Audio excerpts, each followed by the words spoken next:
Hai teman-teman semua, perkenalkan saya Ana Agung Lia Pratiwi, bisa dipanggil Lia.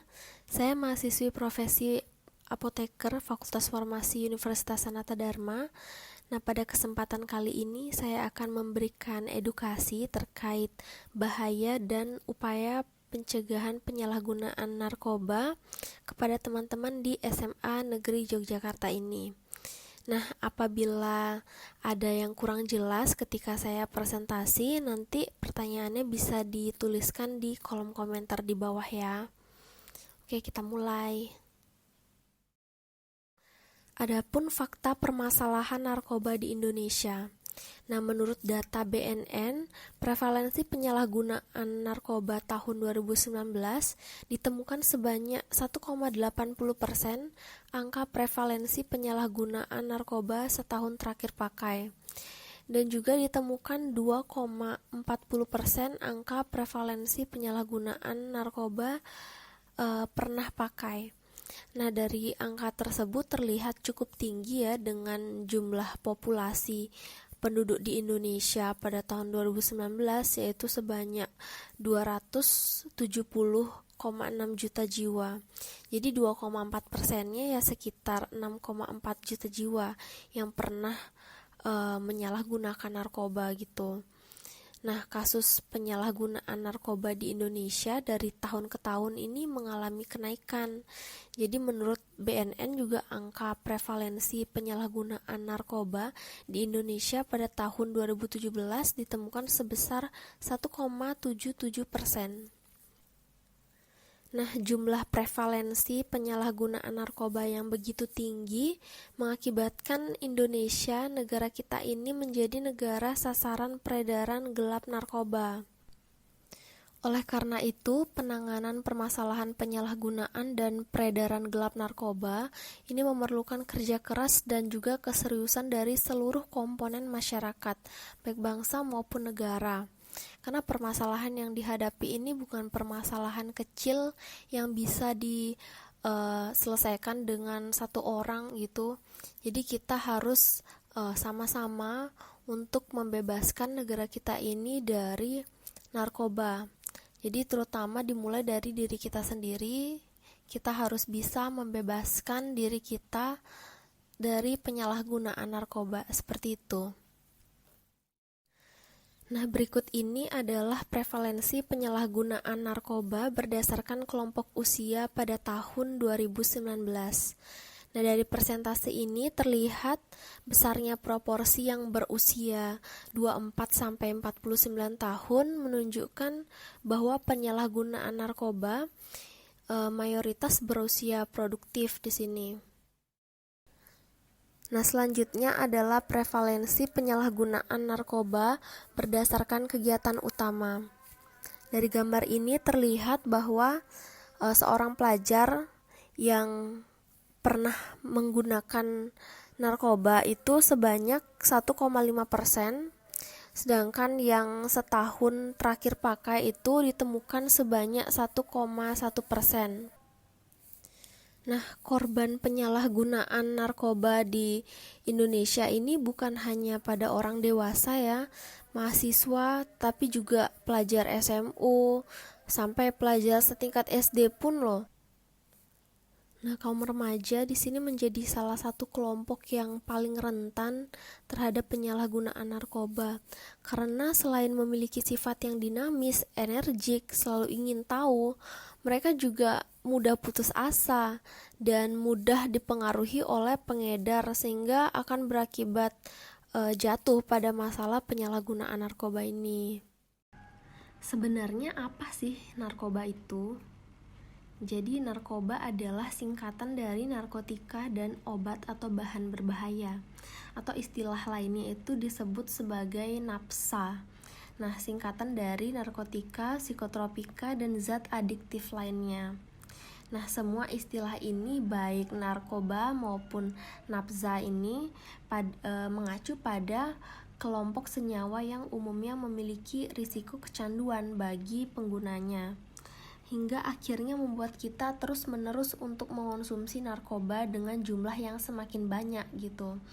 Nah, berdasarkan Undang-Undang Nomor 35 Tahun 2009 tentang narkotika, disebutkan bahwa narkotika adalah zat atau obat yang berasal dari tanaman atau bukan tanaman, baik sintetis maupun semi-sintetis, yang dapat menyebabkan penurunan atau perubahan kesadaran, hilangnya rasa, mengurangi sampai menghilangkan rasa nyeri, dan juga dapat menimbulkan ketergantungan apabila digunakan dengan tidak sesuai. Kemudian, apa sih penyalahgunaan narkoba itu? Nah, penyalahgunaan narkoba adalah pemakaian narkoba di luar indikasi medis, jadi tanpa petunjuk maupun resep dokter, dan digunakan secara teratur atau berkala sekurang-kurangnya selama 1 bulan. Nah, pemakaian jangka panjang ini dapat menimbulkan gangguan kesehatan baik fisik maupun mental. Jenis narkoba yang terbanyak digunakan oleh penyalahguna narkoba yaitu ganja, yang ditemukan sebanyak 65,50% pengguna ganja di seluruh Indonesia. Hal ini ditemukan berdasarkan survei dari BNN pada tahun 2019. Ganja termasuk narkotika golongan 1 yang mana hanya dapat digunakan untuk tujuan pengembangan ilmu pengetahuan dan tidak boleh digunakan dalam terapi. Serta ganja ini berpotensi mengakibatkan ketergantungan.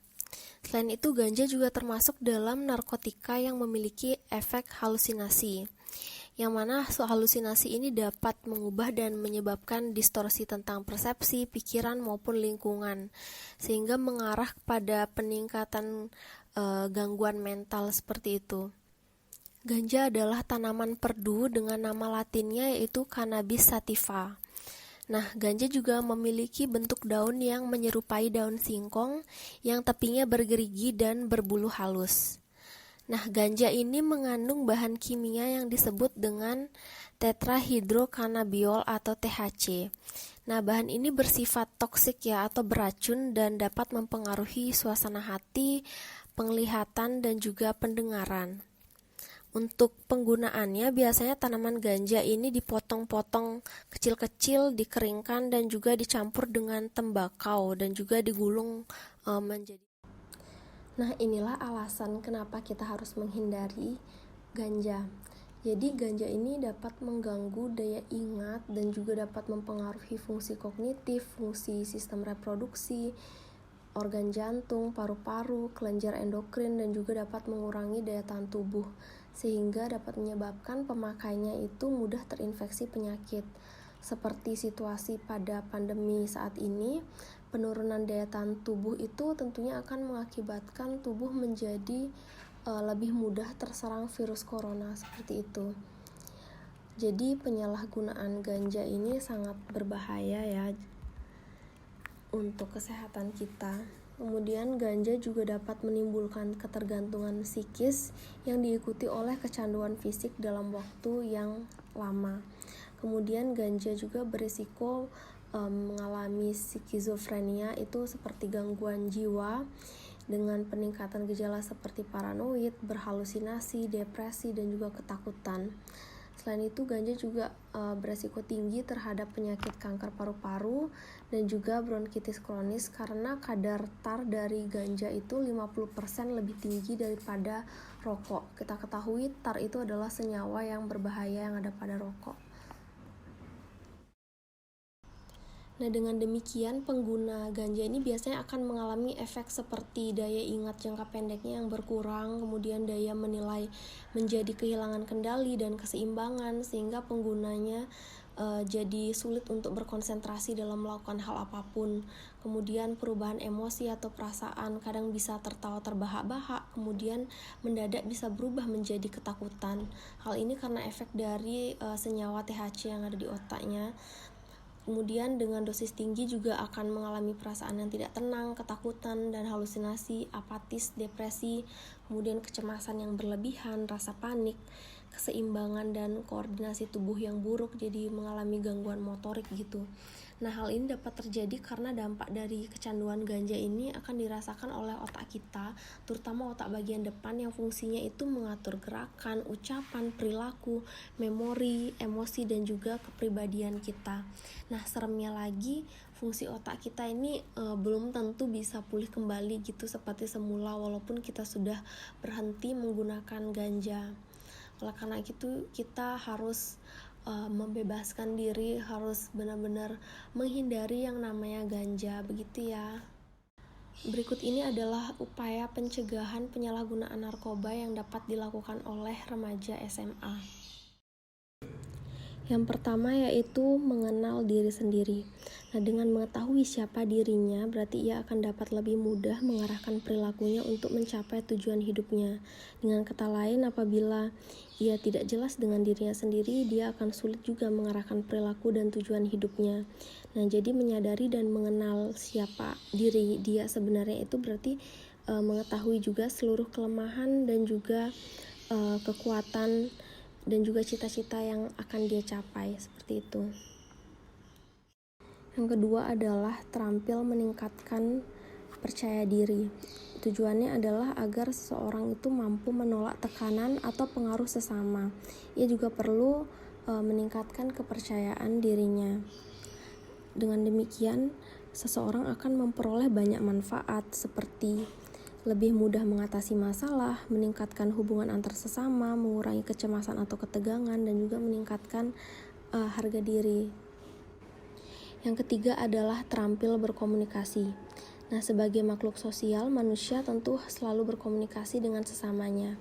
Komunikasi merupakan hal dasar membangun antar manusia agar tercapai suatu pengertian atau kesepakatan bersama.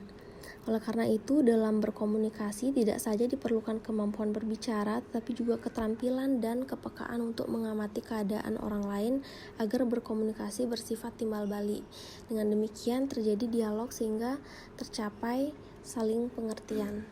Jadi untuk mengisi waktu luang itu kita diharapkan juga berkomunikasi dengan orang-orang terdekat kita supaya kita tidak stres dan juga nantinya dapat menghindari hal-hal yang tidak diinginkan gitu. Yang keempat yaitu terampil mengambil keputusan. Nah, dalam kehidupan manusia itu selalu dihadapkan dengan masalah serta tantangan yang harus diatasi.